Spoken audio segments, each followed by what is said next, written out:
تاير كورما بجاج تاير كورما بجاج تاير أما تيك تاير كورما وعجيب وي تيكيرو عجيب وي runtii hadda gudaheedu waa taas xaggaas waa gudihii weeyi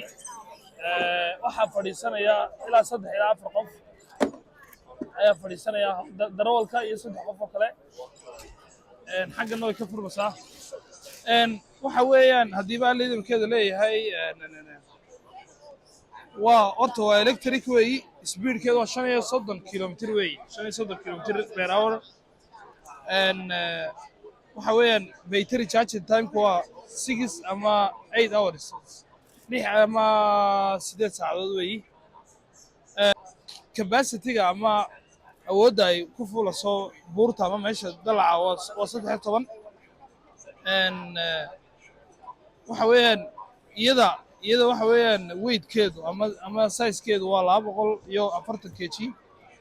xaggan qaar kale yaala noocii waddanka laga isticmaalay weeyaan noocan oo garanaysa baan u malaynayaa oo noocii waddanka laga isticmaalayay wakaas iyada qudheedu waa electric weeyi qiimo macquula weeyi haddaad u baahan tahay bajaaj soo qor bajaaj electric bay laakiin haddii aad u baahan tahay soo qortaa bajaaj soo qor kadibna waxaad soo gaari doonaa insha allah qiimaha